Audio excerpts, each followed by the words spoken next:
जय हिंद जय Hind sir. Sir. जय हिंद बच्चों। इस समय आप लोग महामना इंस्टीट्यूट के यूट्यूब चैनल से जुड़े हुए हैं और इस चैनल में मैं आप सबका स्वागत करता हूं। आज हम लोग class 11th physics Hindi medium NCERT book के सेकंड चैप्टर या कह लीजिए 11th चैप्टर सेकंड पेपर का ये द्रव्य के तापीय गुण को हम लोग आज शुरू करने जा रहे हैं। ये न्यू चैप्टर हम शुरू करने जा रहे हैं। इसमें सबसे पहले हमको ये ज्ञात करना होगा कि तापीय साम्य किसे कहते हैं। इसके बाद हम लोग ताप की परिभाषा देखेंगे और फिर हम लोग देखेंगे कि ताप मापक यंत्र का निर्माण कैसे किया जाता है। तो सबसे पहले हम आपको ये बता दें कि अगर कोई गर्म वस्तु है, देखें ये अगर गर्म वस्तु है और अगर कोई ठंडी वस्तु है, तो जब हम हाथ से छूते हैं ना तो वस्तु गर्म लगती है। गर्म लगती है इसका मतलब ये हुआ कि इसका ताप अधिक है, इसकी ऊष्मा अधिक है। और अगर किसी वस्तु को छूते हैं वो ठंडी लगती है तो हम कहते हैं कि इस वस्तु का ताप कम है, इसकी ऊष्मा कम है। और जानते हैं जब गर्म वस्तु और ठंडी वस्तु को परस्पर संपर्क में लाते हैं तो होता ये है कि गर्म वस्तु में से ऊष्मा निकलकर ठंडी वस्तु में जाने लगती है। और ये क्रिया तब तक होती रहती है जब तक कि दोनों वस्तुओं के ताप एक समान न हो जाए। जब दोनों वस्तुओं के ताप एक समान हो जाते हैं ना तो हम ये कहते हैं कि ये दोनों वस्तुएं तापीय साम्य में हैं। तो यही तापीय साम्य की डिफिनीशन होगी कि जब किसी गर्म और ठंडी वस्तु को परस्पर संपर्क में रखा जाता है तो गर्म वस्तु से ऊष्मा निकलकर ठंडी वस्तु में जाने लगती है। और यह क्रिया तब तक होती रहती है जब तक कि दोनों वस्तुओं के ताप एक समान न हो जाए। जब दोनों वस्तुओं के ताप एक समान हो जाते हैं तो हम कहते हैं कि ये दोनों वस्तुएं तापीय साम्य में आ गई हैं, यानी थर्मल इक्विलिब्रियम में आ गई हैं। अब इसके बाद हम लोग पढ़ेंगे ताप की परिभाषा। ताप को हम क्या कहेंगे, ताप को कैसे डिफाइन करेंगे। टेम्परेचर, तो ताप को हम कैसे डिफाइन करेंगे। देखें ताप जो है किसी वस्तु का गुण है। ताप किसी वस्तु का गुण है जिससे ये पता चलता है कि वह वस्तु किसी अन्य वस्तु के साथ तापीय साम्य में है या नहीं। और तापीय साम्य का मतलब आप समझ रहे हैं, उस वस्तु का टेम्परेचर पहले वस्तु के टेम्परेचर के समान है कि नहीं है। आप देखते हैं अब धीरे धीरे जाड़े का दिन आ रहा है। बहुत बच्चे ऐसे होते हैं जो साइकिल चला करके इंस्टीट्यूट पे पहुंचते हैं, उनका हाथ बिल्कुल ठंडा हो गया होता है। और जो स्टूडेंट पहले से आया होता है वो पॉकेट में हाथ डाल करके उसको गर्म किया होता है और वो हाथ मिलाने के बहाने वो हाथ मिलाता है। जब हाथ मिलाता है तो जिसका हाथ ठंडा होता है उसका हाथ गर्म होने लगता है और जिसका गर्म होता है उसका ठंडा होने लगता है। अब वो जो है जल्दी से हाथ छुड़ाना चाहता है, लेकिन जिसका टेम्परेचर कम है वो तो छोड़ता नहीं है, लगभग 2-4 मिनट तक उसके हाथ को पकड़ा रहता है। तो दोनों के टेम्परेचर एक समान हो जाते हैं और दोनों के टेम्परेचर एक समान हो जाते हैं तो हम कह देते हैं कि दोनों तापीय साम्य में हो गए। तो अब ताप की परिभाषा क्या है। तो ताप किसी वस्तु का वह गुण है जिससे यह पता चलता है कि वह वस्तु किसी अन्य वस्तु के साथ तापीय साम्य में है अथवा नहीं है।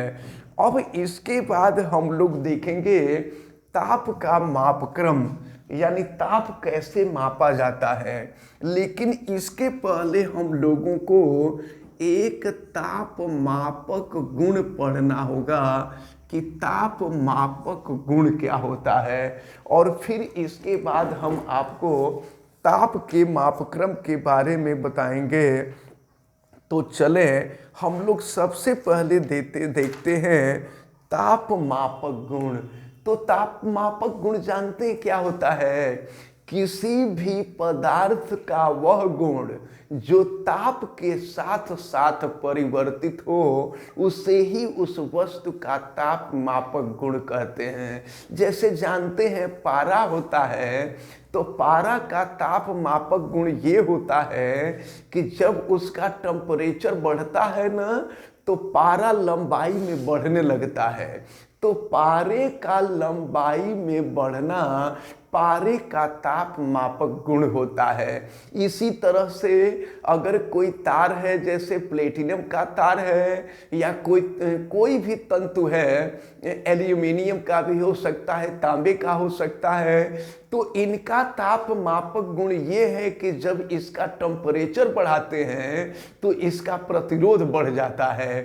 तो किसी भी पदार्थ का वह गुण जो ताप बढ़ाने पर परिवर्तित होता है उस गुण को ही हम ताप मापक गुण कहते हैं। अब हम लोग देखेंगे ताप का मापक्रम कि ताप का मापन कैसे किया जाता है। ताप का मापक्रम, अब जरा ध्यान पूर्वक देखें। ताप का मापक्रम यानी स्केल ऑफ टेम्परेचर। तो स्केल ऑफ टेम्परेचर, ये टेम्परेचर का स्केल कैसे होता है? स्केल का मतलब होता है मापन करना। तो टेम्परेचर का मापन कैसे होता है, हम आपको सबसे पहले तो ये बता दें कि अगर मान लीजिए किसी वस्तु का टेम्परेचर बहुत अधिक है, किसी वस्तु का टेम्परेचर बहुत कम है, तो आप हाथ से छूते हैं और हाथ से छू करके बता देते हैं कि किसका टेम्परेचर अधिक है और किसका टेम्परेचर कम है।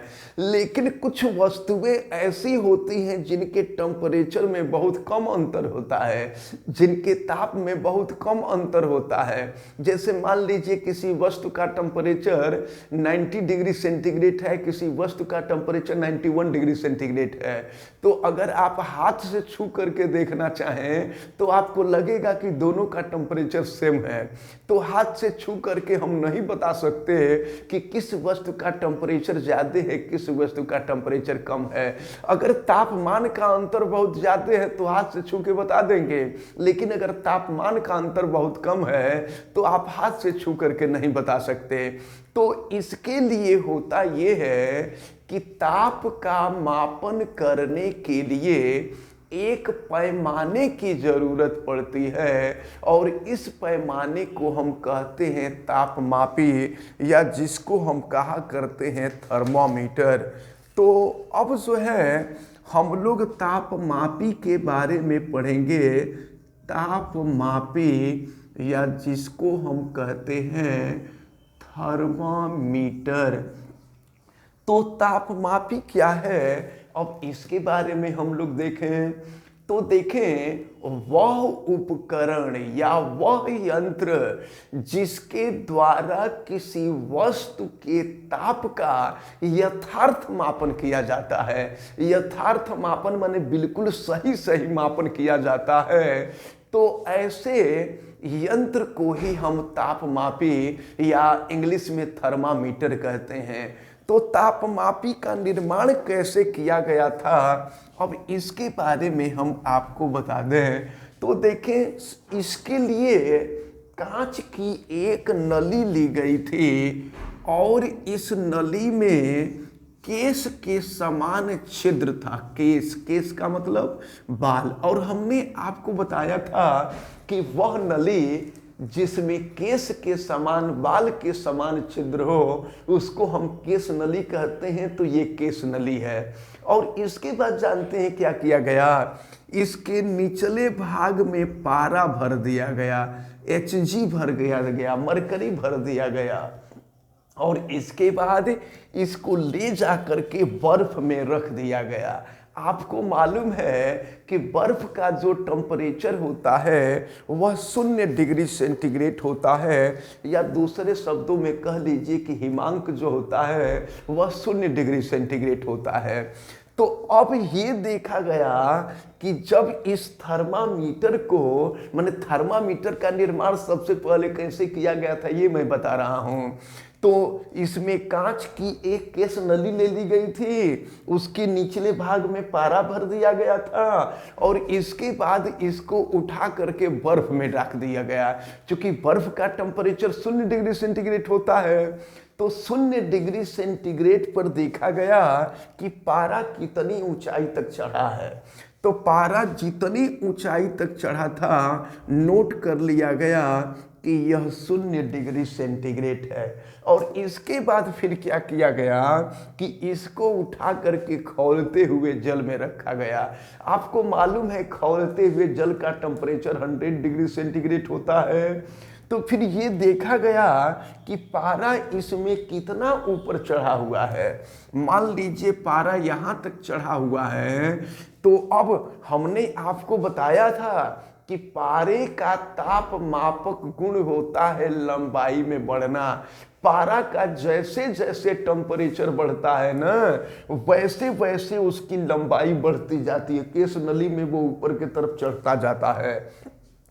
तो खौलते हुए जल में डालने के बाद पारे की जो स्थिति थी, पारा जहां पहुंचा था उसको हम वहां पर चिन्ह लगा लिए और ये हो गया 100 डिग्री सेंटीग्रेड। अब जानते हैं क्या किया गया, 0 डिग्री सेंटीग्रेड और 100 डिग्री सेंटीग्रेड के बीच की जो दूरी थी उसको 100 बराबर भागों में बांट दिया गया और फिर 2 खानों के बीच की दूरी थी उसको 1 डिग्री सेंटीग्रेड कहा गया। इस पैमाने को सबसे पहले सेल्सियस ने बनाया था, इसलिए इस पैमाने का नाम सेल्सियस पैमाना रखा गया, या उसी को सेंटीग्रेड भी कहते हैं, सेंटीग्रेड पैमाना कहा गया। इसी तरह से अब 100 से ऊपर ये जितना 2 खानों के बीच में जितना अंतर है उतना ही अंतर करके जब यहाँ ऊपर की तरफ चला गया तो उसी के हिसाब से टेम्परेचर का मापन कर लिया जाता है। तो ये सेल्सियस पैमाना है। अब एक और वैज्ञानिक थे जिनका नाम था फारेनहाइट। फारेनहाइट ने एक तापमापी बनाया और उसका नाम रखा गया फारेनहाइट टेम्परेचर। और हम आपको बता दें कि हम लोगों के शरीर का जो टेम्परेचर मापा जाता है ना, वह फारेनहाइट में ही मापा जाता है। और सामान्य और स्वस्थ व्यक्ति का जो टेम्परेचर होता है वह 98.4 डिग्री फारेनहाइट होता है, वह व्यक्ति जो स्वस्थ है।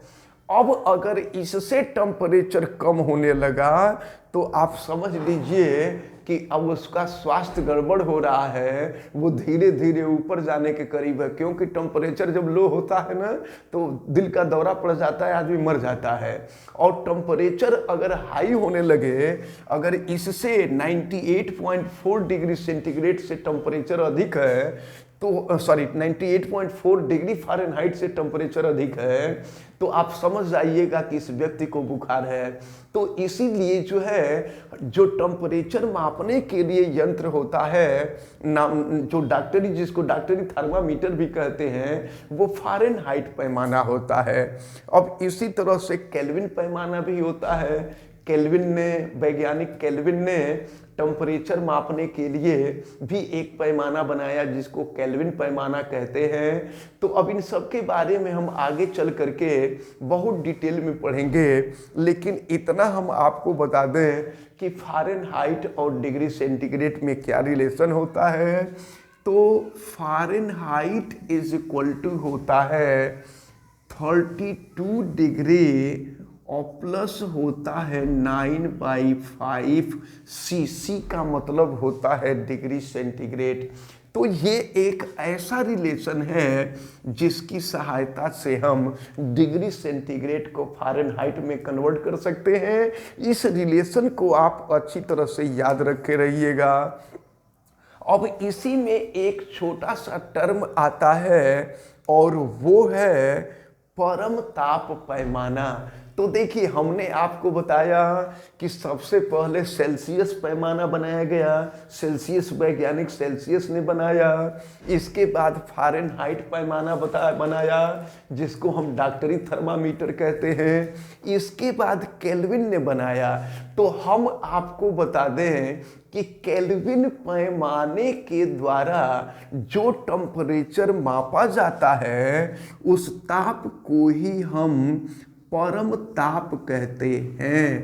परम ताप कहते हैं, एब्सोल्यूट टेम्परेचर कहते हैं, एब्सोल्यूट टेम्परेचर। इसको हम लोगों को याद रखना होगा। और ये परम ताप पैमाना इसीलिए कहा जाता है। और परम ताप पैमाने से अगर किसी वस्तु का टेम्परेचर मापा जाएगा तो वह टेम्परेचर हमेशा केल्विन में प्राप्त होता है। और फिर हम आपको बता दें कि अगर डिग्री सेंटीग्रेड में, डिग्री सेंटीग्रेड टेम्परेचर को हमेशा स्मॉल टी से प्रदर्शित करते हैं। अगर डिग्री सेंटीग्रेड में 273 डिग्री सेंटीग्रेड जोड़ दिया जाए तो यह केल्विन में बदल जाता है और केल्विन को हम कैपिटल टी से रिप्रेजेंट करते हैं। तो याद रखे रहिएगा, अगर कहीं कैपिटल टी लिखा रहेगा टेम्परेचर तो आप समझ जाइए कि ये केल्विन में है, और अगर कहीं स्मॉल टी लिखा रहेगा तो आप समझ जाइएगा कि डिग्री सेंटीग्रेड में है। और इस प्रकार यहाँ से जो टेम्परेचर मापा जाता है यह टेम्परेचर केल्विन में होता है। तो फ़ारेनहाइट और डिग्री सेंटीग्रेड में संबंध आपने यहाँ देखा, और यहाँ पर डिग्री सेंटीग्रेड और केल्विन में आपने टेम्परेचर देखा। अब हम आपको बता दें कि एक परम शून्य ताप होता है। तो परम शून्य ताप जो होता है वो ऋण 273 डिग्री सेंटीग्रेड जो ताप होता है, लगभग ये 273.15 डिग्री सेंटीग्रेड होता है। लेकिन सामान्यतया 0.15 को हम नहीं लिखते हैं, 273 कह दिया करते हैं। जैसा कि हमने यहाँ 273 जोड़ दिया, क्योंकि दशमलव के बाद 1.5 बड़ी छोटी राशि है, अगर उसको हम नहीं भी लिखेंगे तो काम चल जाएगा। लेकिन वास्तविकता ये है कि ये वैल्यू 273.15 होती है। तो अगर आपसे परम शून्य ताप पूछा जाता है तो परम शून्य ताप जो होता है वो ऋण 273.15 डिग्री सेंटीग्रेड होता है। इसको भी आप अच्छी तरह से याद रखे रहिएगा। अब इसके बाद जो है आता है आदर्श गैस। तो आप लोग केमिस्ट्री में भी आदर्श गैस के बारे में पढ़े होंगे, फिजिक्स में आप लोगों ने आदर्श द्रव के बारे में पढ़ा। तो अब हम लोग देखेंगे कि आदर्श गैस क्या है। आदर्श गैस जिसको हम आइडियल गैस कहते हैं, आइडियल गैस कहते हैं। तो आदर्श देखिए, अपने आप में हमने बताया कि आदर्श शब्द जो होता है वो अपने आप में झूठा होता है, क्योंकि आदर्श उसको कहते हैं जो 100% शुद्ध हो। और ऐसा माना जाता है कि इस पूरे ब्रह्मांड में ईश्वर के अतिरिक्त, भगवान के अतिरिक्त कोई ऐसी वस्तु नहीं है जो 100% परिपूर्ण हो। तो चाहे हम हो, आप हो, चाहे दुनिया का कोई भी व्यक्ति हो, उसके अंदर कुछ न कुछ कमी अवश्य रहती है। तो आदर्श शब्द अपने आप में एक कल्पना है। तो आदर्श गैस है क्या? तो आप बायल का नियम पढ़े होंगे, चार्ल्स का नियम पढ़े होंगे। बायल के नियम में आप पढ़े होंगे कि स्थिर ताप पर किसी गैस के निश्चित द्रव्यमान का आयतन उसके दाब के व्युत्क्रमानुपाती होता है।